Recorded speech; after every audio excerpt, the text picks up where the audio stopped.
Ladies and gentlemen, welcome back once again to Samuel Adams Returns.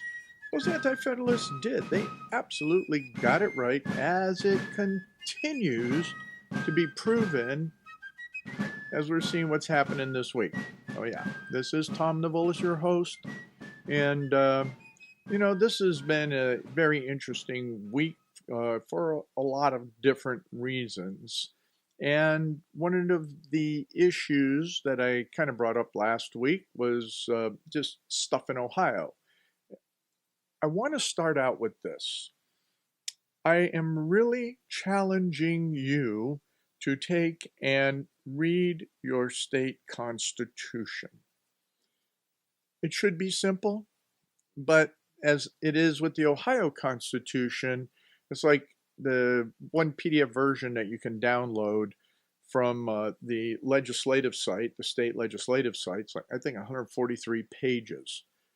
And I was going to spend time going through the meat of that being where the Constitution and the people of the state of of Ohio, yeah, because I'm Constitution brain fired up right now.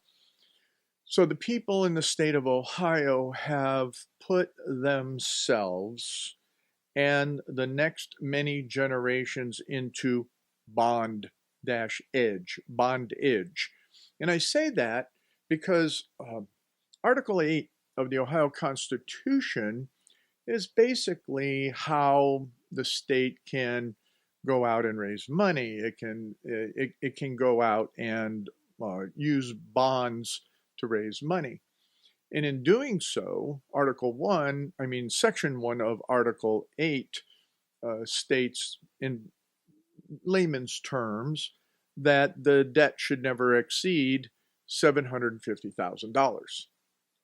Well, I can hear everybody laughing at that one, and obviously it was true since the 60s when everything under the sun and literally the kitchen sink is amended into the Ohio State Constitution. So to subvert that article and that section of the debt never being more than $750,000, geez, do you think there should be a balanced budget somehow? No, not regarding that. So to subvert that, to pay for all of the goodies, including the kitchen sink when it comes to housing, when it comes to education, when it comes to universities, when it comes to libraries, when it comes to dormitories, when it comes to I don't have enough fingers for those that are looking at me on YouTube. I don't have enough fingers on my hands nor toes on my feet, which I'm not raising up for the camera, to count. So in Article 8, Section 2,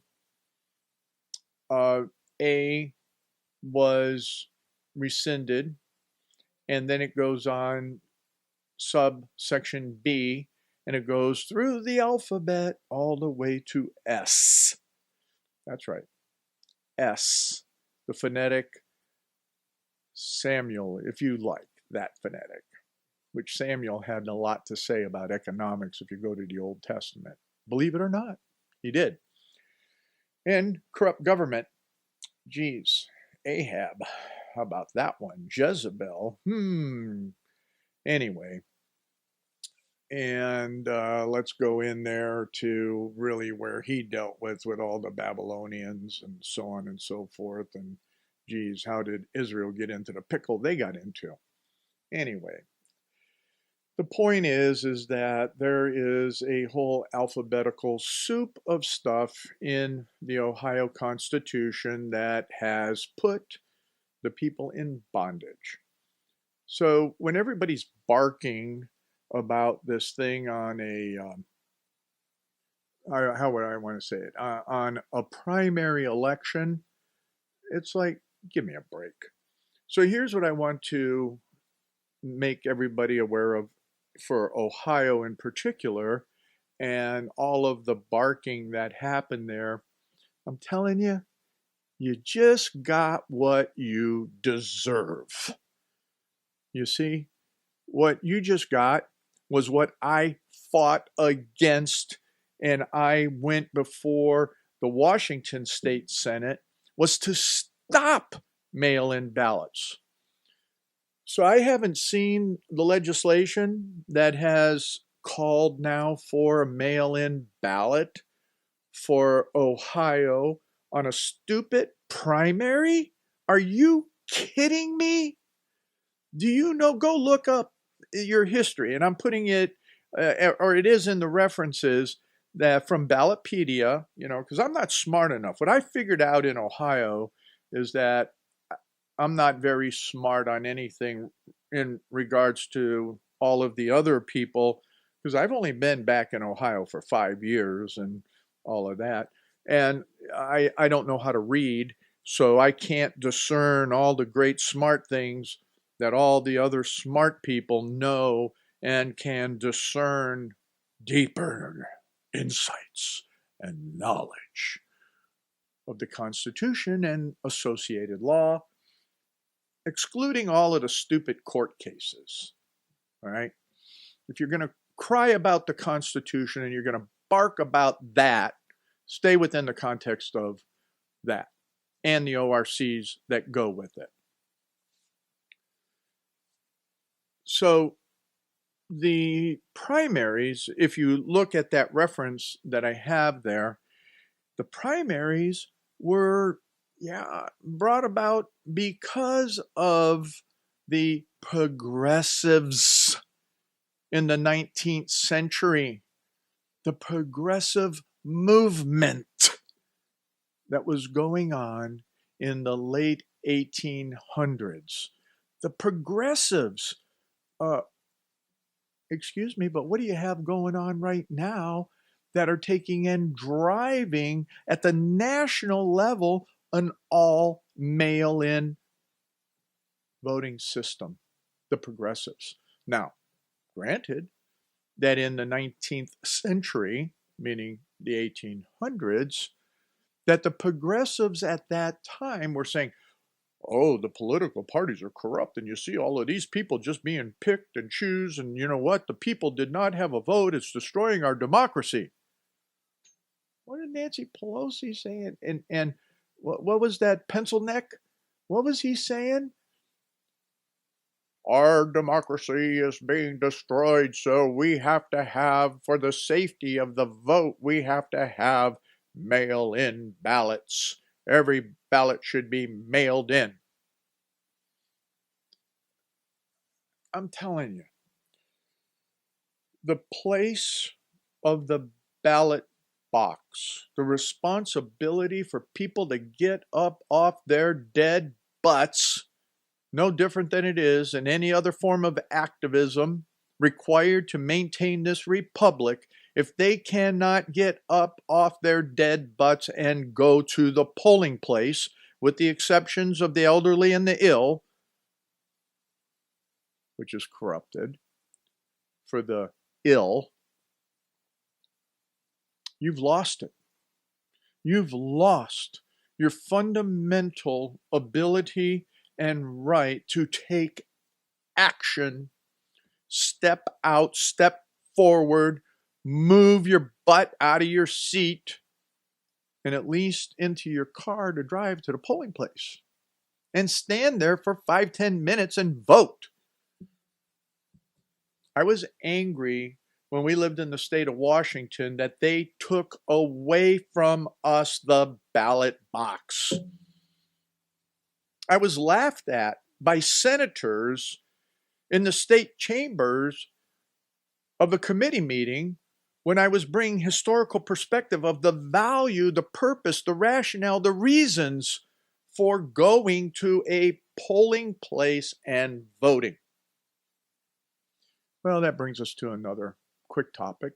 I don't have a lot of time, and I don't want to spend this whole program on this stupid stuff of the elections, because you get what you deserve.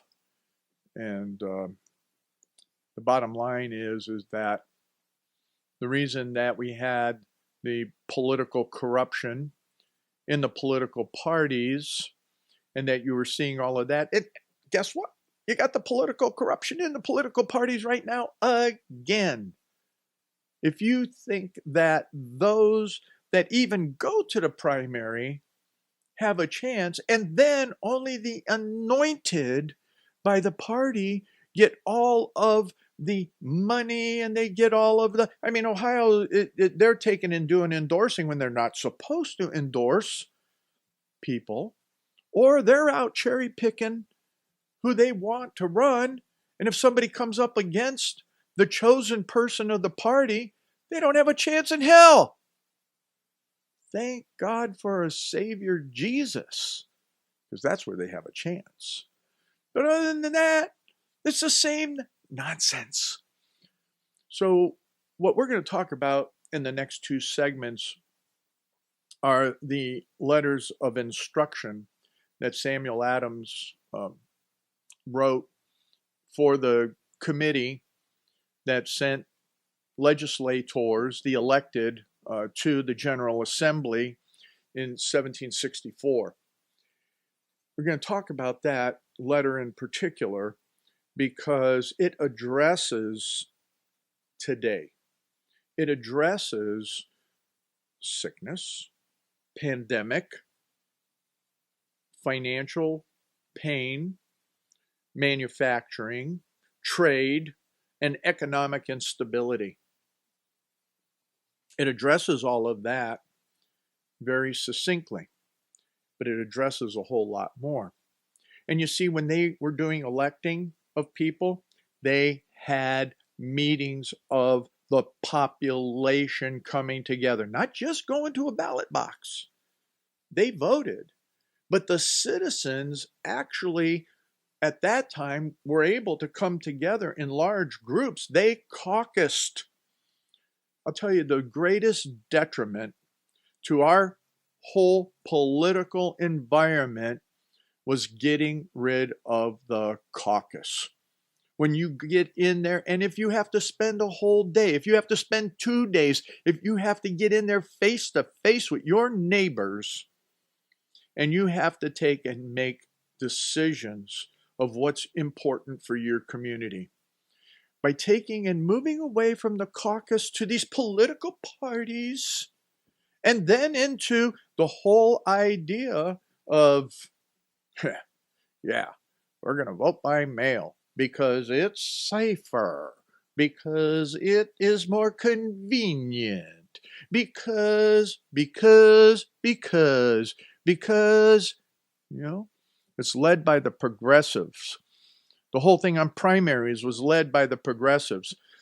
If the people, even then in the 1800s, would have understood the foundational values, principles, and truths on how a republic is supposed to work and how that, yes, I'll use the word, democratic engine, and not being the Democrats, but what it means to have that component of a democracy within the context of a republic function.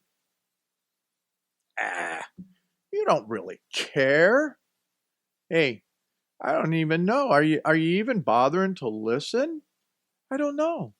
But I challenge you, as I did in the promo, is to read that letter of instruction. I'm going to challenge you during the whole program to read that letter of instruction. Sam Adams knew that when you went, George Washington knew that when you went to political parties, that you would have a disaster. And that's what we have. And then we have those that bark about certain things are then being useful idiots for the progressives to accomplish their nefarious goals. Somebody asked a question, is there something more to this coronavirus thing? The answer is sure. We hear it. You hear it out there. Sam Adams and the Anti-Federalists understood the nefariousness of human sinful action, come on back in the next segment. Ladies and gentlemen, welcome back to the second segment. That's a 2 for those that are seeing us on YouTube of Samuel Adams Returns. Those anti-federalists, they got it right. This is Tom Navulish, your host, and as I always do, I want to thank Liberty Works Radio Network for taking and having this program on. I just really appreciate it. They are doing fabulous out there for your liberties. They are trying to take and ensure that you get the type of programming that allows you to go past the emotionalism of any day and that you have an opportunity to discern for yourself what I did call this program the Prudence in Governance. So as we look at that, you go look for that donate button at libertyworksradionetwork.com.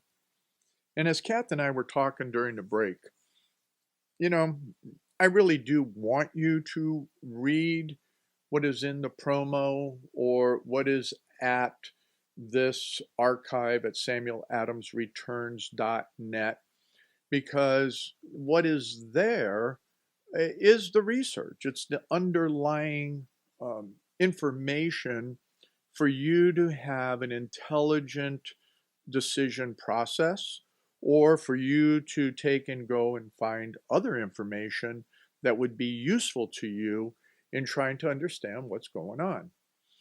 I do and have had some frustrations in how people did some stuff this past week. Didn't mean to take it out on you. But please, there is information out there, and you just can't trust. I'm pointing at myself for those that are on the radio and not looking at YouTube. You can't even trust anything I have to say without validating it in the truth of the documents and looking for them for yourself. So we closed out the last talking about primaries were developed by the progressives in the late 19th century.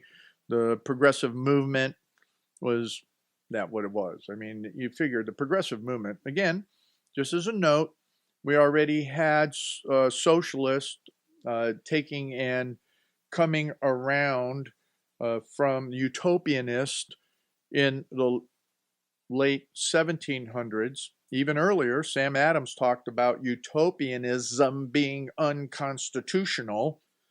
Gosh, way back at the very foundation of this country. So then when you take and you understand that, and that movement didn't go away, you had all the nonsense that happened in Europe. They stepped away from God. They started going down this whole thing of this Scottish insanity, and then on Europe and everything like that. And you had all of these other great, so-called philosophers, thinkers, economists. Economy started becoming a science after Adam Smith, so on and so forth, to the point then that progressivism, let's not forget. All right, I got that look. Don't forget, none other than Marx and Engels. When did they write? Let's see. What was that? 18. Oh, that's right. When did Karl Marx come out with his works? 1848? Right about prior to the Civil War. So progressivism in the United States was trying to impact everything that the founders put in from a constitutional perspective. That's why Sam Adams was very particular in saying, look, you need to pay attention to this stuff. And so did the anti-federalists, and argue it to the way that they did. So, not trying to belabor that one. Let's just move on then to this whole idea of what I was talking about in prudence. Let's see, what in the world does prudence even mean? Prudence. Let me see. Prudence. Oh gosh, you heard about Prudent? You heard about, wasn't that some kind of a character in a cartoon or something like that? Prudence in a movie? Prudence? No.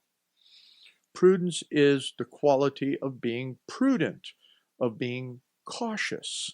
Well, What is being prudent? What does it mean?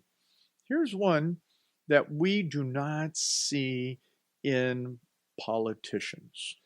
Everything, even what we saw in Ohio. Oh, let's get that ballot out there so we can have a primary vote. Really? An act with or showing care and thought for the future. So often you've heard me talk about the unintended consequences of legislation, the unintended consequences of what happens when people try and make decisions, whether it's in business, but most importantly, when it comes to legislation, and even more, most importantly, when it comes to putting an amendment into a constitution. Wow. Prudent, the act of the action, the act part we can call prudence in governance. Where is it? So it's acting with a showing care and thought for the future. It's not an or, it's an and. So when we're looking at that in relationship to what Sam Adams wrote, and I will read only the beginning of this one because it's in the notes, and then we're going to talk about some key aspects of it. Is that in this instruction of the town of Boston to its representatives in the General Court, May of 1764, it begins by naming those elected persons. What it says here, the committee appointed 15-day May to prepare instructions for the representatives report the following draft. To Royal Tyler, James Otis, Thomas Cushing, and Oxenbridge Thatcher Esquire. Gentlemen, you're being chosen by the freeholders and inhabitants of the town of Boston to represent them in the General Assembly the ensuing year, afford you the strongest testimony of that confidence which they place in your integrity and capacity. So I got to ask you, do you really know the integrity and the capacity of those that you vote for? Nah, no you don't. All you do is hear all the baloney ads and stuff like that come out. But because there's no real town meetings, there's no real close ties to the communities, and unless you go to whatever baloney functions that they may have from the political parties, you never understand the real integrity and the capacity of the elected. By this choice, they have delegated to you the power of acting in their public concerns in general as your own prudence shall direct you, always reserving to themselves the constitutional right of expressing their mind and giving you fresh instruction upon particular matters. They at any time shall judge proper. So back then, when they elected somebody, it was the people that gave instructions, but it was also the elected that were to act prudently in their prudence, meaning that they were going to do it thoughtfully and they were going to do it looking to the future. I'm taking a moment there so that sinks in for you, okay?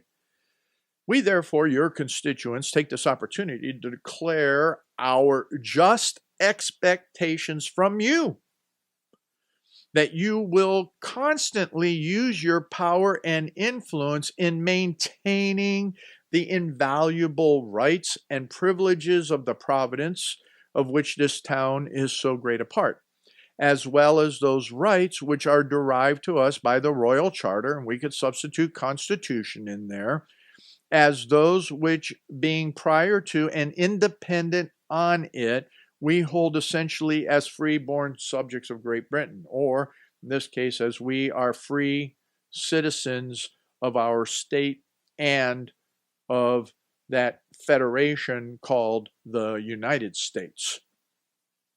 All right. Are you ready for this one? Because I don't think it can be handled by what we've been seeing in the legislature within the states as the governor that was elected, his appointed, or even at the national level. Here's this next paragraph.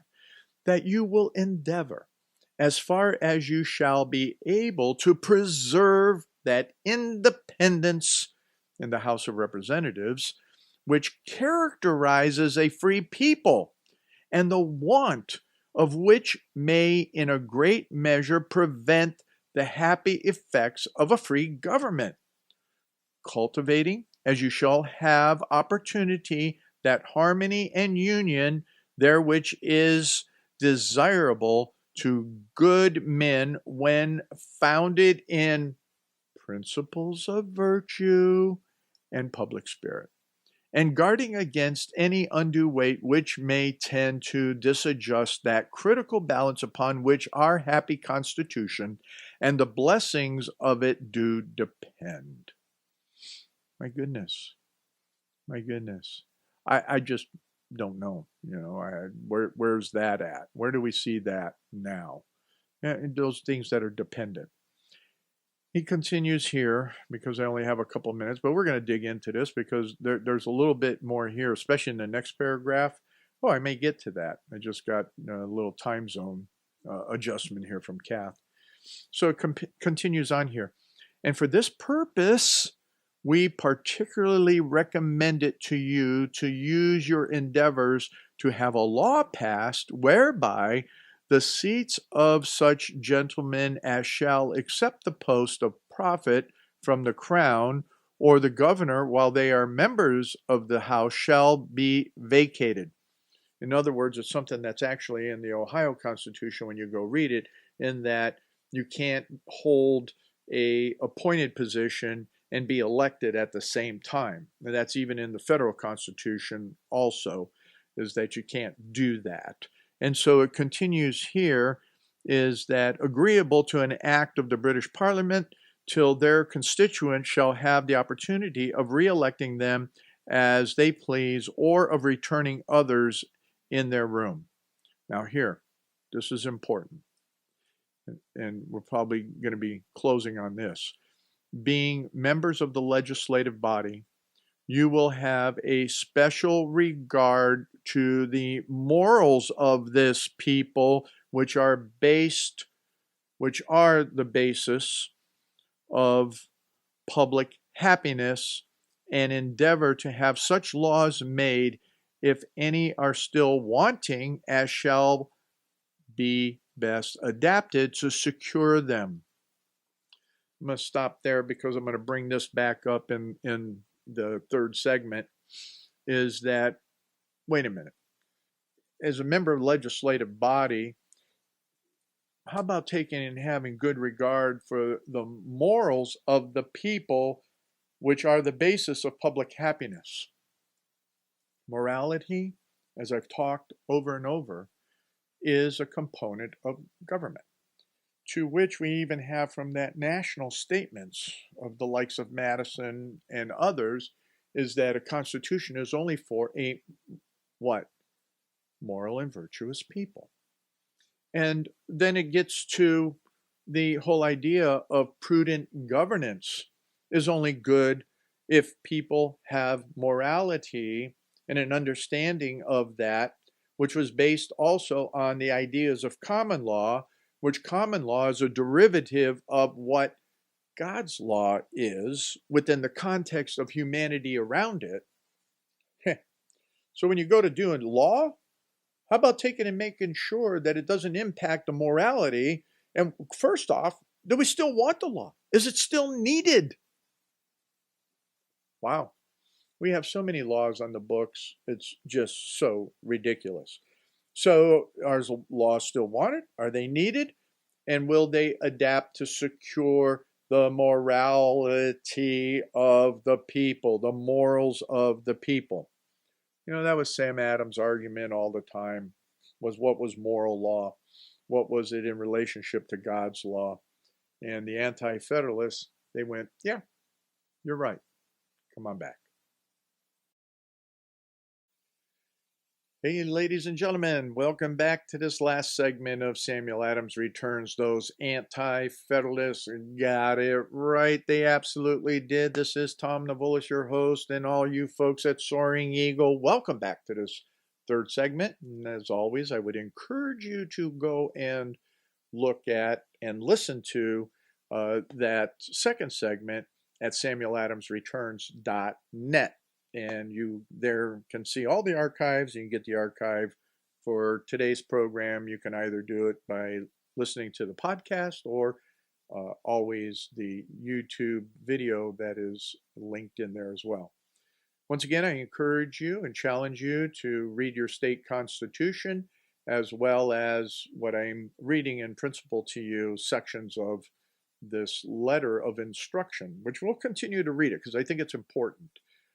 Also, I just wanted to mention in this segment that we don't take donations, we don't do any of that, and if you would like to support this program in any way, I would ask you to go to pepper-licious.com and see what we're doing there. We just put up some really delicious recipes. We're building that out, but take a look at what is there. And again, it's only for those folks in Ohio. So this is a Ohio cottage business. Sorry, folks, we can't ship outside the state of Ohio. So when we left out of the second segment and went through the paragraph and the beginning of the paragraph, actually, first couple sentences, in that what the committee, Sam Adams being the lead of it and the one that usually drafted the majority of these types of letters and instructions, that then went before the body. As you go and you read the end of this letter of instruction, you'll see that they had to vote on it. The people had to vote on it. It wasn't just a committee. So all the people had to acknowledge that this is what they wanted their legislators to take before the General Assembly. We don't do that anymore. We just leave it up to all the lobbyists to basically dictate what there is for us, and determine what's the best for us. So we don't even take and ensure that things are legislated for ourselves. What we do is we allow everybody else to determine what is best for us. Right. Anyway, it was written here that being members of the legislative body, you will have a special regard to the morals of this people, which are the basis of public happiness, and endeavor to have such laws made, if any are still wanting. That means, do you need it? Do we need the law? Do we? Who's the lobbyists out there pushing it? Did you ever think about coming back elected to the people and saying, hey, you know what? I'm getting lobbied out the kazoo about this stuff. What do you think?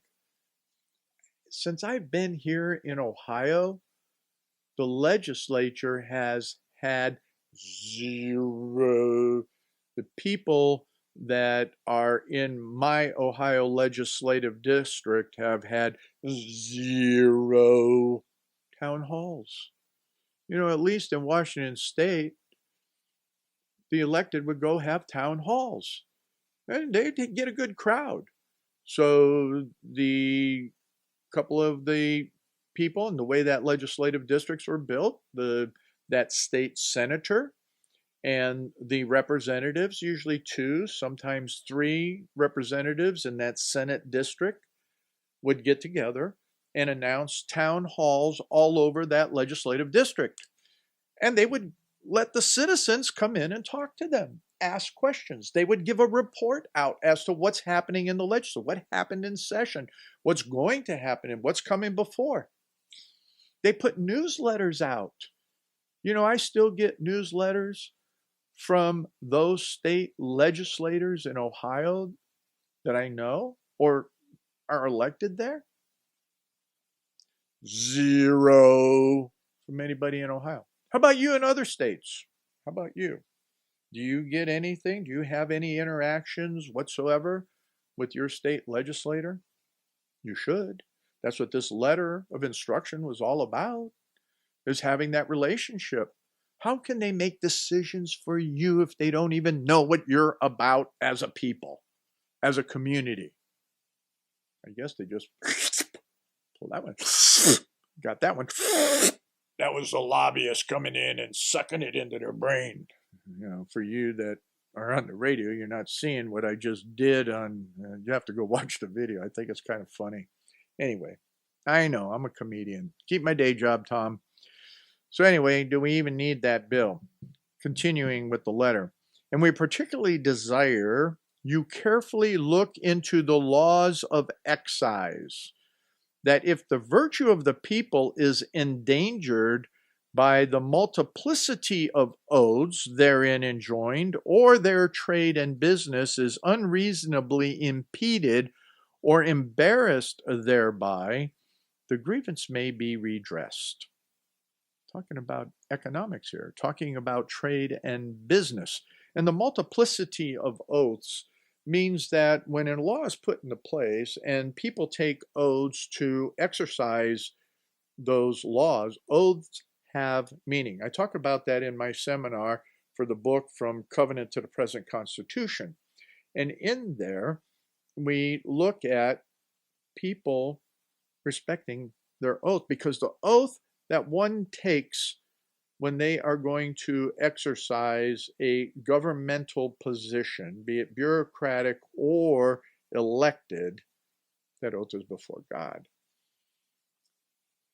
And because we do not honor God, oaths of office are not honored. Not to the extent of the seriousness of that, what that means. Continuing, because I think it's important, but please read this. Here it goes again. As the preservation of morals, as well as property and right, so much depend about the impartial distribution of justice, agreeable to good and wholesome law, and as the judges of the land do depend upon the free grants of the General Assembly for support, it is incumbent upon you at all times to give your voice for the honorable maintenance, so long as they, having in their minds any indifference to all other affairs, shall devote themselves wholly to the duties of their own department, and the further study of the law, by which their customs, precedent, proceedings, and determinations are adjusted and limited.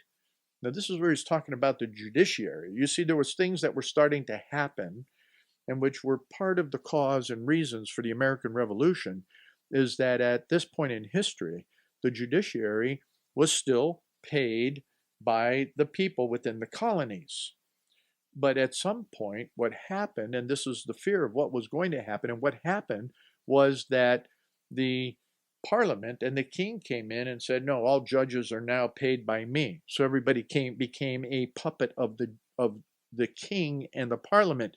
Where here, it was saying right from the beginning, as a preservation of morals, as well as property and as well as rights, that the judges are dependent upon the people. And yeah, they should be paid appropriately. If their judgment is good, if they can maintain and they can hold that honorable place, and that they should devote themselves to learning the law deeper. They should devote themselves to understanding what it meant in that exercise of the common law. And most often they utilize biblical standards and perspectives as well as the common law, as well as what was brought forth from all of those other proceedings of law. And that's why when he was talking about in the last paragraph about determining that the laws would be moral, while we have so much now that is immoral, and the idea of what is moral. And now those that are governing the morality is the government. Government decides what is moral. The judiciary has decided what is moral. They shouldn't be paid. They shouldn't be elected. They should be thrown off the bench. But not in America today. It's, hey, you know what? You're just giving up your right to go to the ballot box. Just wait. The slippery slope has been reached at the precipice. I will wait and see what the state legislature does in Ohio in that regard about letting us all go back to the ballot box. I hope and pray that we'll be able to do that. I might be silly, but I'm just telling you what I saw in Washington State, Hey, what a way to take the ballot box away from the citizenry and go with the insanities of pencil neck shift head. Oh well. So we're going on here. What do I have, Kath? A couple minutes? I got about 4 minutes. So let's go a little bit more. And, again, read this, please. And your state constitution. You will, here it is, you will join in any proposals which may be made for the better cultivating the lands and improving the husbandry of the province. And as you represent a town which lives by its trade, we expect in a very particular manner that you make it the object of your attention, to support our commerce in all its just rights, to vindicate it from all unreasonable impositions, and promote its prosperity. Our trade has for a long time labored under the discouragements, and it is within the deepest concern that we see such further difficulty coming upon it as will reduce it to the lowest ebb, if not totally obstructed and ruined. Wow, coronavirus. We cannot help expressing our surprise that when so early notice was given by the agent of intentions of the ministry to burden us with new taxes, so little regard was had to this most interesting matter, that the court was not even called together to consult about it until later end of the year. The consequences of which was that the instruction could not be sent to the agents so solicited by him till the evil had got beyond an easy remedy. It goes on. So what we're seeing that's happening in this coronavirus bailout, if you will, and what's happened with the whole thing around the coronavirus. Now, I do, appreciate that those that have been barking and commenting that Governor DeWine, in my opinion, has overstepped, outreached anything. And you got to understand that his health person, she is a 100% Obama Democrat. And I don't know why he has her on his administration. Stupid. And also, it is that they are following false information. You're talking about lying and manipulation. There's, they're going in this data. That's why Ohio had 100,000 cases. No, that's not true. And it wasn't even true on any of the other statistical things. But anyway, there's an article that is also in your references. You could go find it in there about where it's phony baloney on all this stuff. It's in the Federalist is where it's from, so it's not that. It's pretty good darn research. And anyhow, you got to go through the rest of this and how it hurt economically, what was going on, decisions that were made. Go to the end of the letter, and they were actually asking for some help because of what? It was called smallpox. The committee do further report the following votes, and that God has permitted smallpox to prevail in the town. Hey, how about some help? Okay, fine. They asked for some help, but you have to be cautious with it all. And we know that what's been going on is to the detriment of our country, but you figured that out. You're all super smart folks out there, and you know how to do the research. I mean, Sam Adams, he was practical. He brought together a lot of different things. So I encourage you to go read your Constitution as well as this letter of instruction, and come on back next week. Who knows what we'll be talking about? We'll find out then.